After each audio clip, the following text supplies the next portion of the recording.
Well, today's episode, we're just going to do two reviews. One by Maryland promotion called MCW Pro Wrestling, which features Ladies Night, which is the first ever.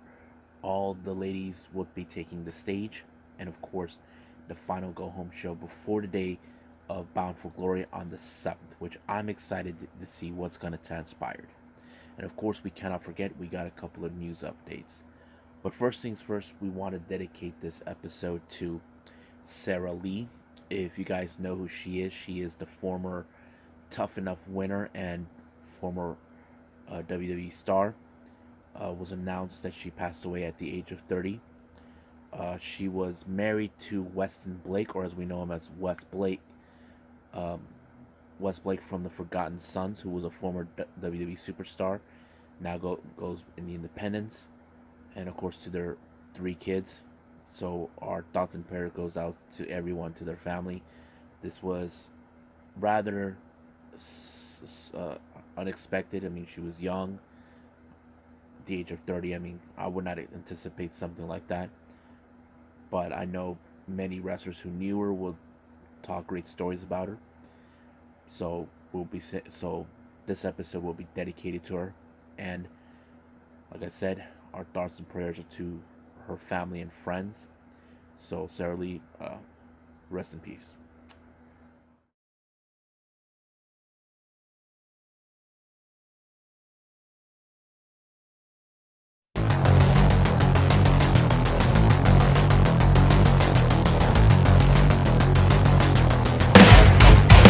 Are you ready? Get up, get up! Get up, get up! Get up, get up! Get up, get up! Get up, get up! Get up, get up!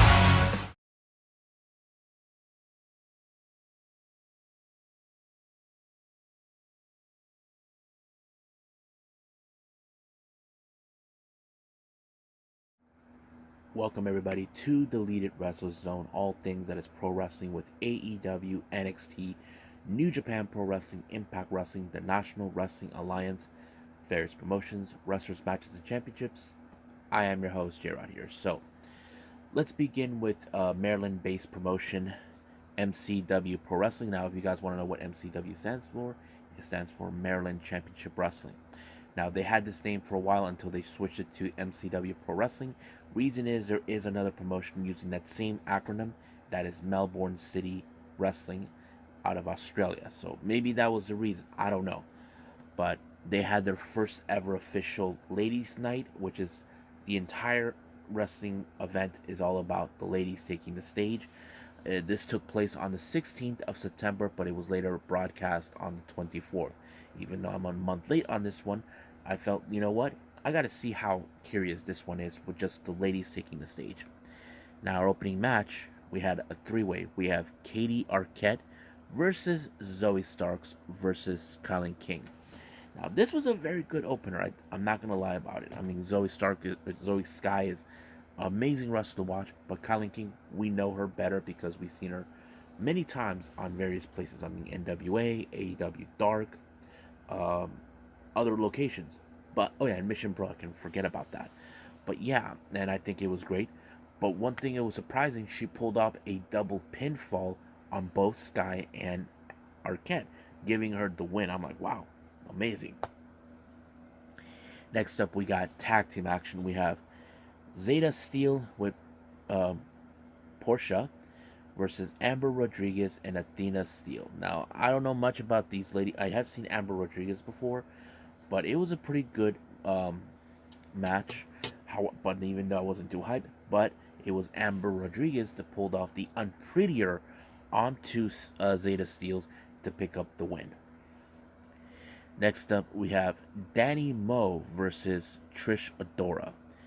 Now, I thought this match was pretty amazing because Trish Adora this gate come out with a new look with as a punker type. She used to look more like an African queen type, but now she switched gears, and I have to say it was a pretty good one. And she pulled off a big win by applying a big lariat without using the ropes for the advantage of the speed to knock her down, so she pinned her. However, there's this guy named Kelfire McGuire shows up. I don't know what's the deal. So it looks more like he's trying to recruit Danny Mo, but Mo had no interest, so he got his ass whooped by both Adora and Mo. So that's what he gets for showing up unannounced, because he shouldn't be there, but he did. Next up, we got Queen Aminata versus Raylin. I thought it was another good match. I like this because, Queen Aminata, she's a very interesting wrestler. Raylin, I've seen her on various occasions, but she pulled off a good win when she applied a cutter onto Aminata to pick up the win. Next up, we got Vicious Vicky versus Gabby Ortiz. Now, Vicious Vicky, I've seen her how good she is, on other promotions, but she picked up a very great submission by applying the chokehold onto Ortiz, and of course, Ortiz had no other choice but to tap out. Next up, we got Kelsey Reagan versus Brittany Blake. Now, I did not anticipate a whole lot in this one, but out of the blue, we saw Kelsey Reagan use some sort of weapon without the ref noticing what took place onto Blake, and that allowed her to win. So everybody saw what happened, but apparently the ref did not. So she walked away by cutting corners and cheating on this one. Now our main event is a four-way for the MCW Women's Championship. We have Layla Gray, who we know her from the Baddies, Mandy Leon versus Melina. You know her completely, and of course the champion Gia Scott. Now everyone is gunning for this title. They want this title so bad. We know Gia Scott had held it before, so is Melina, but I have to say it was a pretty good match. However, it was, of course, Mandy Leon who picked up the win when she applied the Astro projection onto Gia Scott and to become the brand new MCW Women's Championship. So it was pretty cool. So what I thought about Ladies Night, I have to say it was pretty good. I like it how the ladies are doing it. I think every promotion should be doing that. Give the women's wrestling a chance to take over, and I think that's for a whole night. And I think that's a good thing. So do I recommend this promotion? Yes. If they do more like this, yes. So there you have it. I watched this at the watchprowrestling.live, and I think that's pretty much it with this. So let's move on with Impact Wrestling.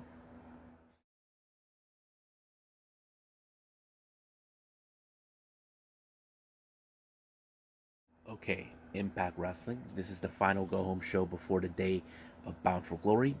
Opened up with Kenny King of the Honor No More taking on legendary former X Division champion Frankie Kazarian. As you know, Frankie Kazarian does have a title shot at Bound for Glory against Mike Bailey. Now, if you guys know this, Mike Bailey has 9 consecutive victories. However, will Frankie Kazarian be number 10? We don't know. Or will Frankie Kazarian do the one thing he is going to be doing, gaining a 5th title reign as an X Division champion, who will be tied with Samoa Joe and Christopher Daniels? That is yet to be determined, but right now he will be facing against Kenny King.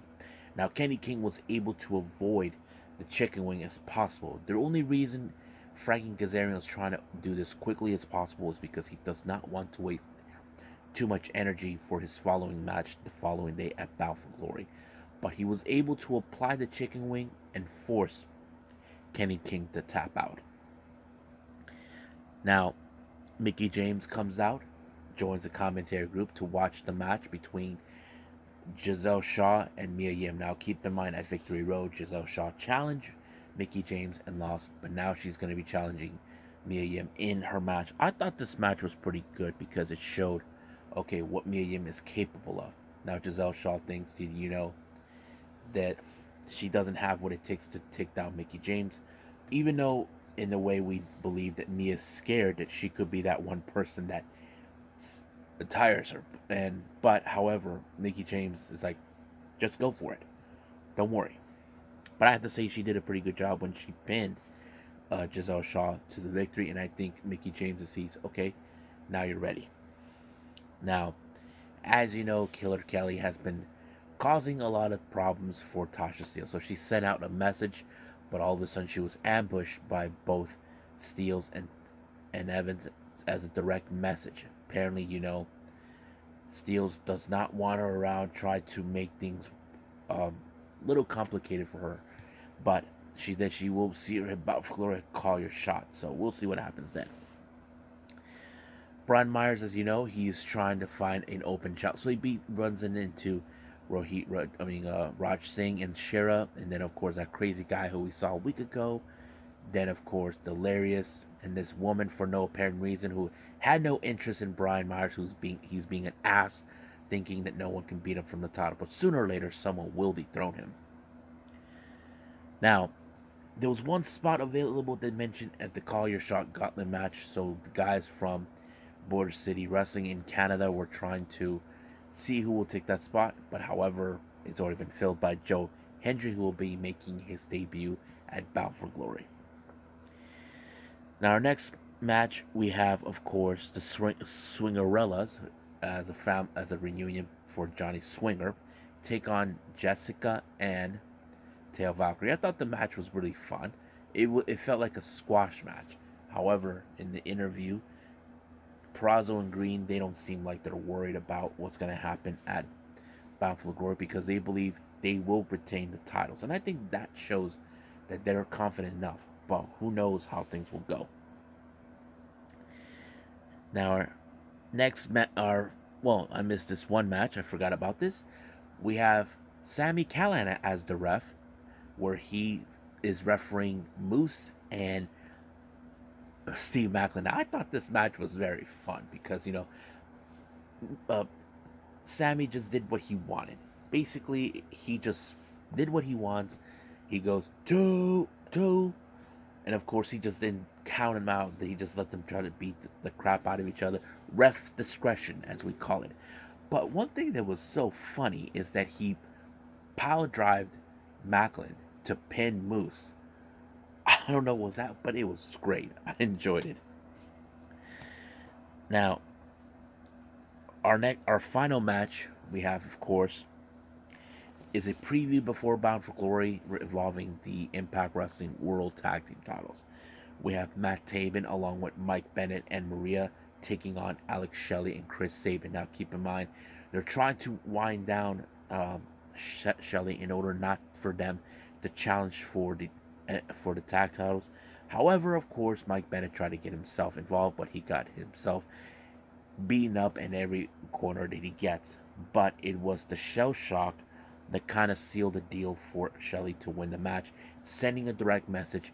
Could they be the ones to dethrone Honor No More, the OGK, Taven and Bennett? Now, Josh Alexander actually had an interview with Tom, and of course he had some words to say about Eddie Edwards and all this. Eddie Edwards got into his face, but Alicia got in the middle of this. So she pleaded with Shaw, with her. So Josh Alexander played the smart game. So he decided, you know what? You deal with this, Edwards. I'll see you at Bound for Glory. Alicia, who's, had enough. It was not in the same road with Edwards, as you know. Edwards saying that Impact Wrestling betrayed him, but Alicia says that I'm in my own side. So basically, she said to him, if she doesn't fix this thing, then she's through. So basically, she had enough of this whole thing with him saying that Impact Wrestling betrayed. But now Eddie Edwards is put in a rock and a hard place. I have to say, Josh Alexander was the smart one to walk away and let Eddie Edwards deal with his wife. So we'll see what happens then. But the final thing that took place was, of course, the contract signing with Masha Slamovich and Jordan Grace involving the Knockouts World Championship. So basically, Masha, as you know, she's undefeated. Jordan Grace, we all know she is a Grand Slam champion. She won the Knockouts title twice, Knockouts tag team titles, and the first ever Digital Media Championship. So that kind of sets in the tone. But however, Masha, she decided to beat the crap out of Jordan Grace. Jordan Grace tried to put the muscle buster on her on the table, but apparently Masha got the upper hand and put her through a table. But the honest question is, will she be the one to dethrone Jordan? Well, we'll find out on Bound for Glory when we get there. So I think that's pretty much it. And I think right now we should do our last thing, which is news updates.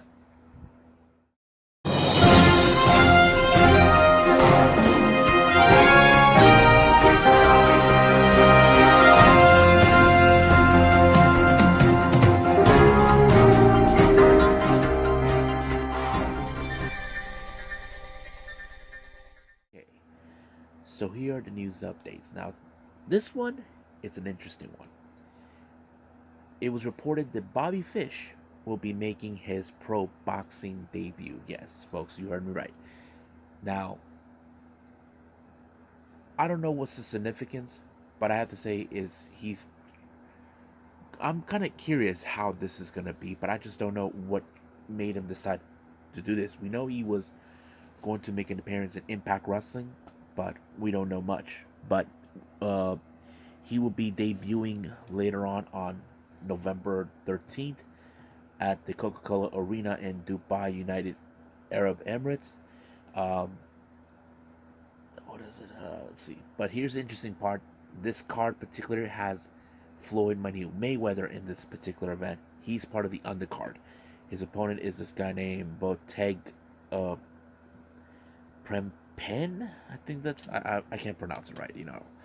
But yeah, so this event will take place next month in November in Dubai. Now, it's been a while since I did a review with SEAdLINNG, but however, if you guys remember, Arisa Nakajima was injured during a match against Hiroyo Matsumoto. However, a decision was made by her. She made the decision to vacate the Beyond the Sea title, which is the top title of the promotion SEAdLINNG, and she thought it was the right thing to do, the right decision. So it was announced that on October 19th, they're going to have a one-day tournament to pick a new champion. So they picked 10 contestants. We have Amazon, Riko Kaiju, Hiroyo Matsumoto, Ryu Mizunami, Hanako Sazamu, Itsuki Aoki, Riko Kawahara, and Misa Kagura. So they will be participating in a one-day tournament. I'm going to see if I can make a request for that later on in the week, but we'll see. Something interesting development coming in the world of Prominence. As you know, is the all-female Yoshi, the all-Yoshi unit involving in deathmatch and hardcore. Well, Risa Sarah posted out on Twitter that she wants to do an event by the end of this year because, as you know, Suzuki turned 20 this year. She was 19 before then. So she says she wants to do something for her since that happened, and she says she's going to get her baptized. I don't know what that meant. But Zuzu was like, what? Puts that out on Twitter. Now, I'm going to assume that this is going to be a very interesting event that she's going to plan out for Zuzu. And I'm kind of curious exactly what she meant by baptizing. I don't know. It's kind of interesting coming from her. Now, as I mentioned this before recently about the CML Grand Prix with the women's division taking place. We already talked about Mei Shiruga being in it, Hikari Shimizu, Tai Tamna, Alex Gracia will be there. Well, many other names. The much recent name that's been announced, Ivelisse will be making her way there too. So I'm like exciting for her. It's gonna be good for her career. So I can't wait to see what else is gonna take place. Now, let's get into the world of WWE, what's been going on with them. As you know, the recent changes have been taking place. Amongst them is the return of Kathy Kelly, who we know was let go, so Triple H is bringing her back. So she will be gaining her position back as backstage interviewer. Now, there's been a lot of switches with of course, with the commentary team from all three brands, SmackDown, Raw, and NXT. So here's who's going to be in what commentary. For the SmackDown commentary team, we're going to have Michael Cole and Wade Barrett, which is interesting. For the Raw, Kevin Patrick and Corey Graves. NXT, Vic Joseph and Booker T. So I am surprised that that's going to take place. But one of the commentators named Jimmy Smith has been reported that he is officially done with WWE. So that's what I've been hearing. Now, in relation to WWE, what's been going on, it was reported by Lucha Libre Online that no by PW Insider, my bad, yeah, PW Insider, that of course Legado del Fantasma will be making their debut, and I'm like, what? And it's gonna be on SmackDown, so we're gonna see all four members, Escobar, um, Cruz, Wild, and of course Lopez to make their debut. We've been waiting for a while since they made the choice to leave, so I'm kind of excited at that. Now, Lucha Libre Online put this out on their official Instagram page regarding CJ Perry, formerly known as in WWE as Lana, the wife of Miro. Uh, she said that that she would work with WWE if the storyline is correct. She wouldn't mind doing something with her husband Miro, so that is something that she's very interesting. So it depends on the storyline what they want to bring her in for. So the AEW thing is still on the table for her, but it's only if the storyline is correct. So no pressure in trying to bring her in. So we'll see when that day comes. So House of Glory, as you know, I mentioned that their upcoming pay-per-view will be taking place on the 25th of no, the 29th of October. Uh, First match has been announced. We're gonna have the Briscoes versus Aussie Open. Now, there's no indication whether the tag titles will be on the line, but if it is, we definitely gonna see that happening. But like I said, no information is yet to be determined about if the tag team titles, since the Briscoes are the tag champions, will put those on the line. So we'll wait and see what happens then. Now, good news coming from AEW. If you guys been aware or not, Julia Hart it was dating Lee Johnson, who we haven't seen from quite some time. It's now been reported that they're both are getting married. So congratulations, Julia Hart and Lee Johnson, on your getting married. Now, our GCW updates here we have. We got the Fight Club Night 1 for the 8th of October. It was announced that Blake Christian will be facing against Gringo Loco. So that's going to be one killer match. Now, for my favorite update here, I think this is going to be fun. For all you being the Elite fans, or if you're just fans of certain wrestlers, it's the return. It's Marty Flip Take Costa Rica. That's right, folks. Marty and Flip are back together. So they're going to be taking their little stunt to Costa Rica. If you guys know this or not, I'm half Costa Rican. And I'm excited for them. At first, I thought they were going to go to the Costa Rican Wrestling Embassy. No, it turns out there's another promotion down there. I think this is just a brand new one called the Riot Wrestling Alliance Costa Rica, and their event will be taking place in December 11th. So I'm kind of excited. Hopefully, Marty can vlog it. I want him to vlog it. And of course, it's Marty Flip Take Costa Rica. So if you guys been fans of the whole Marty Flip Take Japan, that's one of the best ones. So I'm excited for that. So I think that's pretty much it. So let's just call it a day. Well, I hope everybody enjoys this episode coming up. We do have, of course, AEW Rampage, NXT Level Up. Now, don't forget, we got Bound for Glory. So if I have time, I will definitely do that. I'm looking forward to it because I really want to see it. So I'll be covering all of that as soon as possible. And if there's anything else, then we'll just go from there. But I'll just wing it, see how it goes, and we'll go from there. So I'll see you guys in the next DWZ time. Same DWZ channel. I must bid all of you adieu. So, goodbye. And have a nice day. Bang.